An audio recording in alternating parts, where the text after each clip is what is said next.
Bendito Deus eterno, Criador dos céus e da terra. Senhor, te somos gratos pela tua compaixão, pela tua misericórdia, pelos teus cuidados, Senhor, diariamente, ó Pai.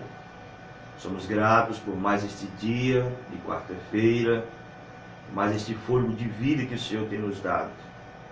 Agora o que eu te peço, meu Deus, que o Senhor possa falar profundamente conosco, Senhor, aos nossos corações, nos dando, Senhor, mais clareza da Tua palavra e da Tua vontade sobre as nossas vidas.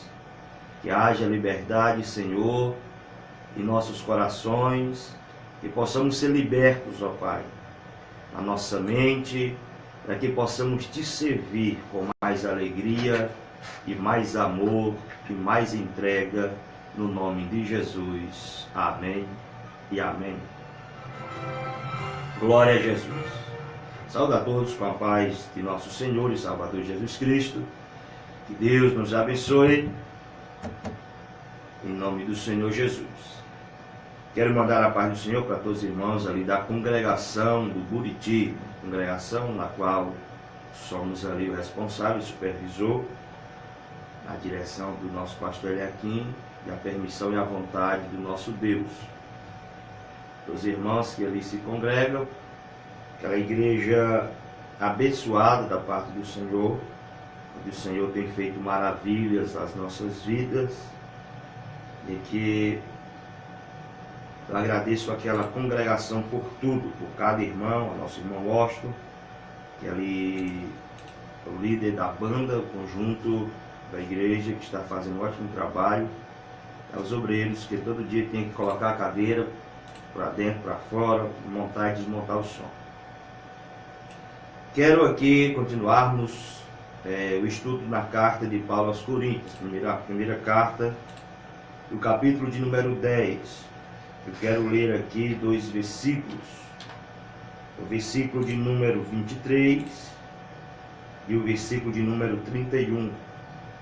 Diz assim a palavra do Senhor: todas as coisas me são lícitas, mas nem todas as coisas convêm. Todas as coisas me são lícitas, mas nem todas as coisas edificam. Verso de número 31. Portanto, quer comais, quer bebais, ou façais outra qualquer coisa, fazei tudo para a glória de Deus. Glória a Jesus. Amados, Paulo, a escrever esta carta, por dentro deste capítulo de número 10, nós vemos Paulo sempre tratando do assunto da fidelidade e da liberdade cristã. Essa liberdade cristã, ela é oferecida a todos aqueles que aceitam a Cristo como seu único e suficiente Salvador. A liberdade cristã, ela traz seus princípios, é realmente uma liberdade de vida, de expressão, uma liberdade do poder das trevas e do pecado. Paulo, ele fala da liberdade cristã com experiências, porque Paulo, ele era preso à religião, Paulo, ele era preso aos pontos de vida era pregados pela religião, mas Paulo, ele passa a ter uma liberdade quando ele conhece a Cristo. Liberdade no culto, liberdade nos sacrifícios. Então Paulo passa a ter uma vida liberta. E Paulo, ele quer que todos da igreja de Corinto tenham essa liberdade, mas com responsabilidade. Ao conhecermos a Cristo, nós temos a noção do poder de Deus, do que realmente é Deus e que não existe outro Deus. Mas essa liberdade cristã, essa liberdade que nós adquirimos por parte do Cristo, ela também tem as suas restrições. Porque a liberdade que Deus nos dá, ela é muito boa. Mas nós devemos ter o cuidado com essa liberdade. Essa liberdade tem limites, e este limite é o ponto de vista, limites práticos a essa liberdade, para nós não atingirmos aos outros e nem a nós mesmos, aproveitando a liberdade que nós temos de ser cristãos e passar a fazer coisas que atingem diretamente a Deus ou a nós mesmos quando nós pecamos. Então Paulo viu que a igreja de Corinto está liberta e vive uma liberdade, mas a igreja de Corinto está correndo grande risco. É por isso que nos últimos dias nós estamos falando que Paulo fala acerca da carne sacrificada aos ídolos. E mais uma vez Paulo ele volta com este tema para que os irmãos da igreja de Corinto não corressem o risco de voltarem às velhas práticas. E aqui nós entendemos uma coisa, que não basta apenas aceitar a Cristo e ir para a igreja, mas que possamos ter uma vida correta de observações. Como disse na quarta-feira, aquele que está em pé, cuidado para que não caia. O medo maior de Paulo era que a igreja de Corinto, os seus irmãos e as irmãs que ali se congregavam, voltasse à velha prática. E essa prática que era notória naqueles dias, era a prática da idolatria, em que Deus já havia tirado a igreja ou aquelas pessoas dessa prática, e agora Paulo estava com medo que esses irmãos voltassem a praticar a idolatria, voltassem a participar de cultos a demônios. Então Paulo, no verso de número 14, ele inicia dizendo: portanto, meus amados, fugi da idolatria. O que Paulo quer dizer com este fugir? Realmente é correr, é ir para longe. Isso é adotar uma prática de fugir do pecado. Quando Paulo diz fugir da idolatria, ele não está dizendo só fugir da idolatria, claro, mas está dizendo fugir de todo tipo de pecado. Exatamente aquele que eu praticava antes de aceitar a Cristo. Fugir de toda a idolatria. Fugir para bem longe de tudo o que me possa levar a ele ou a ela, no caso da idolatria. Então eu, como cristão, devo fugir de tudo aquilo que pode me guiar ou me levar mais uma vez às práticas antigas. Paulo ele fala mais adiante: falo como a entendidos, julgai-vos mesmo o que digo. Paulo está dizendo que as suas palavras estão sendo direcionadas à igreja de Corinto e aqueles que já são entendidos ou aqueles que irão ser entendidos. Ele coloca dizendo como se alguém iria tomar posse ou teria já posse de uma sabedoria prática que iria capacitá-los. Então ele fala entendidos, alguém que já tem um entendimento ou alguém que vai receber um entendimento ao ponto de capacitá-lo dentro das questões que Paulo quer abordar nestes versículos. Nós observamos, queridos, mais adiante que Paulo ele vai trazer a figura da Santa Ceia, a figura do pão e a figura também do sangue de Cristo. Pão, comunhão, partir do pão é a comunhão. E comunhão quer dizer ter algo em comum. E quando eu participo da Santa Ceia, do partir do pão, é algo que eu tenho comunhão, ou algo que eu tenho em comum com alguém. Se eu participo da ceia de Cristo, eu como do pão, logo porque sou batizado. E o batismo é questão de obediência a Cristo, porque nós falamos na quarta-feira passada. Então, comer do pão quer dizer que eu tenho algo em comum com Cristo. Tenho algo em comum com quem estão à mesa. O partir do pão é interessante, porque na Santa Ceia, daquela época, eles partiam pão e passavam pão, cada um tirava o pedaço do seu pão. O cálice da mesma forma. Eles passavam o cálice com vinho e todos bebiam no mesmo cálice. Cada um tirava aí a sua porção e até voltava ao anfitrião da ceia. Então, quando eu passo a participar da ceia, Paulo está dizendo que eu passo a ter algo em comum com o Senhor, com Cristo, com Deus, com o Espírito Santo. Se eu passo a me alimentar, a participar do vinho, eu passo a ter comunhão e tenho algo em comum, eu estou participando daquela ceia. E é desse ponto de vista que Paulo vai partir para trazer um ensinamento à igreja de Corinto acerca da idolatria.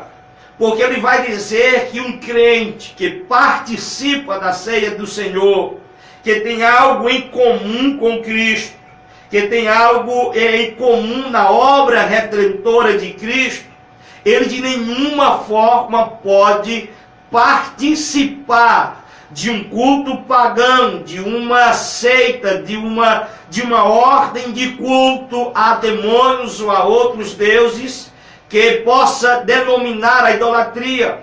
Então Paulo está dizendo, se eu tenho uma comunhão com Cristo, tenho algo em comum com Ele, então eu não posso de uma forma ou de outra ter uma comunhão com os outros deuses, com os outros com as outras religiões que são pagãs. Se eu tenho um comunicado, uma participação com Cristo, de jeito nenhum eu posso participar de um culto a demônios.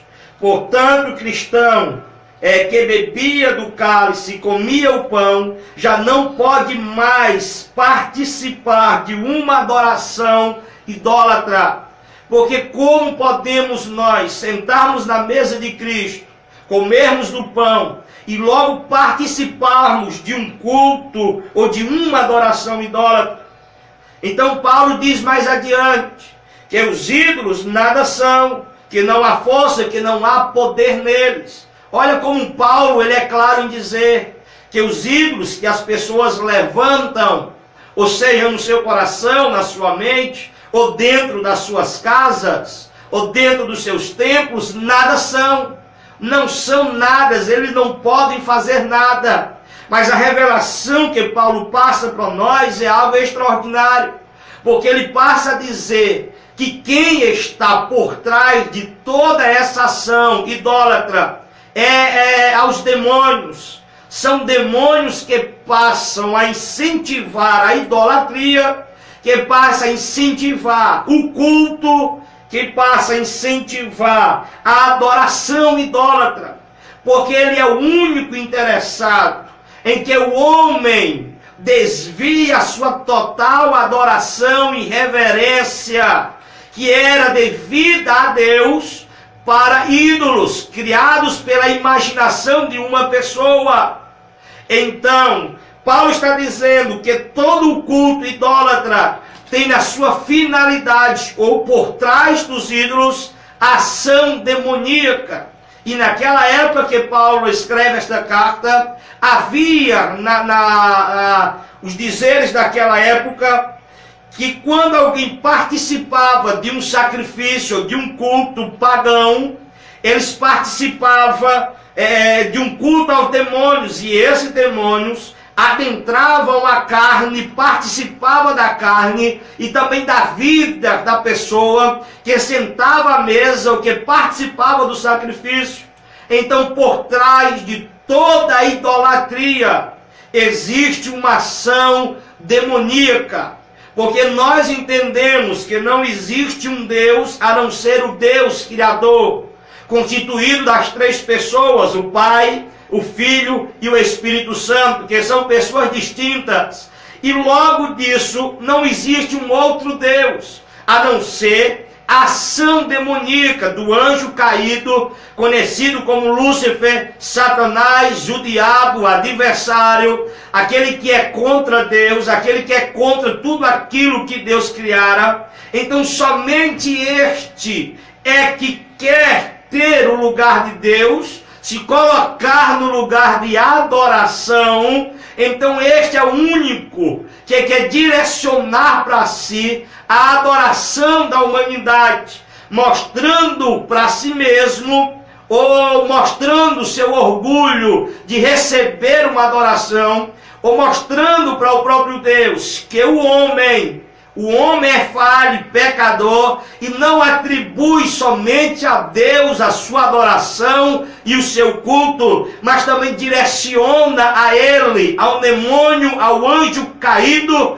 lançado dos céus abaixo por desobediência a Deus. E eu abro aqui um parênteses e digo: quem nós devemos servir? A um Deus verdadeiro, santo e justo, um Deus de justiça e de amor, a um anjo caído e desobediente. Então toda prática de idolatria, Paulo diz que é cultos de demônios. Então preste atenção, você que é crente ou não, para isso que a Bíblia está nos dizendo, os cultos aos demônios. Tudo aquilo que nós constituímos como um culto de idolatria é um culto a demônios e não a uma pessoa, e não a um ser que viveu, a um ser que esteve conosco e ele morreu e ele não está no céu, ou se está pelas suas obras, pela sua fé, por aceitar a Cristo, mas não tem o poder de nos ajudar. Porque não há ali uma intervenção, uma comunicação entre eles e nós. Se ele não pode nos ouvir, logo, ele não pode nos pedir nada por nós. Então, amados, podemos entender mais adiante que Paulo ele passa a falar que os ídolos e não são nada. Não passa apenas de demônios. Mas Paulo ainda traz a figura do momento das coisas que são sacrificadas aos demônios, aos ídolos. Paulo ele diz que todas as coisas me são lícitas, mas nem todas as coisas me convêm. Paulo está falando da liberdade de comer qualquer coisa, porque eu sou crente, tenho uma liberdade, eu não estou restringido, apenas uma figura, apenas uma religião, aquilo que eles comem, eu estou livre disso, eu posso comer de todas as coisas. E a liberdade que Paulo tem, ele adquire com Cristo e o conhecimento de Cristo. Porque ao passo que conhecemos a Cristo, passamos a ter liberdade. Então Paulo diz: eu posso comer de qualquer coisa eu posso me alimentar. Qualquer coisa que possa colocar na mesa, eu posso comer. Daquilo que vende no açougue, eu posso me alimentar. Mas Paulo ele vai dizer também que nem todas as coisas convêm. Nem todas as coisas eu devo comer. No mesmo versículo ele disse, continuando: todas as coisas me são lícitas, mas nem todas as coisas me edificam. Todas as coisas eu posso. Ele não está citando somente o comer da carne, mas sim todas as coisas me são lícitas, mas nem todas convêm e nem todas me edificam, nem todas vão construir ou me fortalecer. Então logo, se nem tudo me fortalece, se nem tudo vai construir em mim alguma coisa boa, eu não devo fazer. Mas todas as coisas que vendem no açougue, tudo aquilo que eu sou chamado para comer na casa de uma pessoa, e essa pessoa pode ter oferecido ao seu ídolo, eu sento na mesa e como. Paulo disse que nós não devemos perguntar de onde veio, do que foi feito, por causa da vossa consciência, da minha consciência, da consciência daquele que ele está, da fé daquele que é fraco. Então tudo gira em torno da consciência, porque Paulo diz que tudo, ou porque toda a terra é do Senhor e a sua plenitude.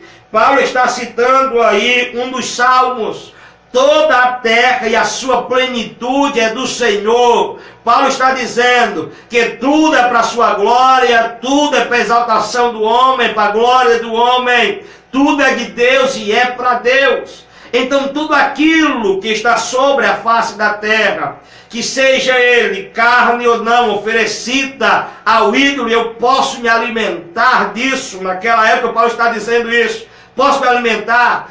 Posso comer? Pode. Paulo está dizendo que pode se alimentar, Paulo está dizendo que pode comer, mas sem a sua consciência e a consciência daquela pessoa acusar você. Porque se logo eu pergunto de onde vem, ou logo alguém diz de onde vem, se é carne sacrificada, a consciência passa a lhe acusar. E logo o crente que é forte em Cristo Jesus, ele não come, ele se abstém daquele alimento, não porque há um demônio dentro, não porque há uma ação do mal dentro, porque tudo está na face da terra, é do Senhor e é para Ele, mas por causa da consciência, porque o diabo não tem o poder, porque tem o poder é Cristo. O diabo não tem o poder, os deuses da mente humana não têm o poder, mas Deus é quem tem todo o poder. Então, se eu me alimento ou deixo de me alimentar, é por causa da consciência daquela pessoa que está na minha volta. É por isso que Paulo diz que tudo aquilo que está sobre a face da terra eu devo comer. Tudo aquilo que vem do açougue eu devo comer. Tudo aquilo que alguém colocar numa mesa, em um banquete, por mais que seja ímpio essa pessoa, eu vou e me alimento e acabou-se. Mas se eu não pergunto, que ninguém fale nada. Porque no momento que eu estou comendo, eu sei que tudo é do Senhor, tudo é para a glória dEle, tudo é consagrado a Ele. Foi Ele quem fez. Alguém pode até dizer que não se come carne de porco. No Antigo Testamento não se comia por causa da saúde do povo de Israel. Alguém acredita porque não come carne porque os demônios adentraram nos porcos. Amados, deixamos de ser meninos. Porque o próprio Jesus, ele disse, o que contamina, o que condena o homem, não é aquilo que entra, mas é aquilo que sai.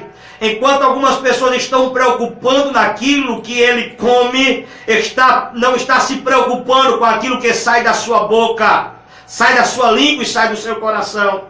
Então, Paulo, ele diz que tudo é do Senhor. Tudo que se vende, tudo que se alguém chamar, vá comer, coma com uma alegria, a não ser que alguém diga que é de culto ao demônio, porque isso vai trazer à tona a sua consciência. E pela liberdade cristã que nós temos este limite. Se vai machucar o irmão, a sua consciência, porque ele é fraco, é um crente que não desenvolveu ainda, então eu paro. Se é para dar um bom testemunho, também eu paro. Porque eu parar de comer não é vergonhoso. Porque alguém estar ali observando a minha vida, observando o meu andar, o meu caminhar. Então eu posso dar a ele um testemunho claro da minha vida, da minha salvação e do que Cristo fez comigo. Mas eu acho interessante que por mais que toda a terra seja do Senhor e para a sua glória, algumas pessoas no mundo tendem a moda de pegar aquilo que é de Deus, criado por Ele, e colocar como se fosse criado, oferecidos a demônios. Nós temos aí vários casos, se você procurar na internet, nas redes sociais, você vai encontrar algumas coisas que foram fabricadas e colocam o nome de demônio para isso, ao sacrificar aos demônios, não importa, porque todas as coisas são feitas para a glória de Deus e para Deus. Paulo, no verso de número 30, ele diz: e se eu, com graça, participo, porque sou blasfemado daquilo, porque dou graças? Paulo, ele faz como uma pergunta para ele mesmo, como se estivesse interagindo já com a igreja, porque com certeza alguém iria levantar essa questão. Se eu abençoo a comida, se eu dou graças a Deus pela comida, se eu sei que não tem uma ação demoníaca dentro da carne de qualquer alimento, então por que eu não como? Por que pela ação das outras pessoas eu vou deixar de me alimentar? Por quê? Porque alguém vai achar que é errado, eu vou deixar de comer, sabendo que eu sei que está certo. Então Paulo faz essa pergunta e no verso 31 logo ele responde: porque que comais ou que bebais ou faceis outra e qualquer coisa, fazei tudo isso para a glória de Deus. Então não importa o que você faz ou o que você deixa de fazer, mas o intuito é que fazemos para a glória de Deus. Então tudo na minha vida é para glorificar a Deus. Que essa palavra não seja uma palavra que incentive você a fazer qualquer coisa, mas que a palavra de hoje possa incentivar você a glorificar a Deus em todas as coisas que você fizer ou deixar de fazer. Aquilo que eu faço seja para a glória de Deus, e aquilo que eu deixo de fazer que seja para a glória de Deus. Tem coisas nas nossas vidas, amados, que não nos edificam, então eu deixo de fazer para glorificar a Deus. Tem coisas que eu devo fazer e fazendo glorifica a Deus. Então tudo que eu faço, que coma ou deixe de comer, ou todas as coisas, que eu faça isso para a glória única de Deus, não para a glória do homem, não para nos mostrarmos santos e melhores e mais fortes do que os outros, não, mas para a glória de Deus. E quando eu vejo esse versículo eu penso que não devemos fazer nada para nos apresentar, mas para que Deus ele possa aparecer e ser glorificado sobre as nossas vidas. Paulo diz: portai-vos de modo que não deis escândalo nem aos judeus e nem aos gregos e nem à igreja de Cristo. Portamo-nos nós como testemunhos, que não podemos trazer escândalos. Paulo cita aos judeus que não eram convertidos ao cristianismo, aos pagãos, e nem à igreja, aos gregos e nem à igreja de Deus. Fala de três classes aqui que eu, como cristão, não devo trazer escândalos. Primeiro para os judeus e para aqueles que não são crentes, e depois para a igreja de Cristo Jesus. Se você é uma pessoa que tudo que você faz não é para a glória e nem para a exaltação de Deus, eu chamo a sua atenção nesta manhã de quarta-feira. Tenha cuidado, querido. Tenha cuidado, meu amado. Porque tudo aquilo que nós devemos fazer seja para a glória de Deus. Que não venha trazer escândalo e nem espanto na vida que seja qualquer pessoa. Os que estão de fora e aqueles que estão de dentro. Então nós devemos fazer tudo isso para a glória de Deus. E Paulo dá o seu testemunho: como também eu em tudo agrado a todos, não buscando meu propósito, próprio proveito, mas o de muitos, para que assim se possa salvar. Olha aqui Paulo entrando em um denominador comum. Tudo eu faço para a glória de Deus, não para a exaltação minha, mas para um bem comum, que é a salvação. Tem muita gente hoje espantando as pessoas da igreja por causa das suas ações e das suas atitudes. O que eu faço, o que eu deixo de fazer, que seja para a glória de nosso Senhor e Salvador Jesus Cristo. Amém. Bendito Deus eterno, eu apresento, Senhor, as nossas vidas mediante o ensinamento da Tua Palavra nesta manhã. Às vezes somos tão fracos, ao ponto, Senhor, de acreditarmos em tantas crendices e ações. Que possamos, Senhor, aproveitar a nossa liberdade com responsabilidade. Que possamos, meu Deus, Te agradar em todas as coisas.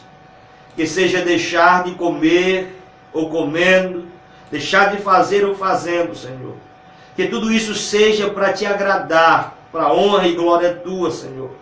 Que a minha vida, que a vida do irmão Bolívar, que a vida de todos que estão a ouvir, Senhor, estão orando comigo, possam ser para Te agradar, Senhor. Que seja na pobreza, que seja na riqueza, que seja para Te agradar.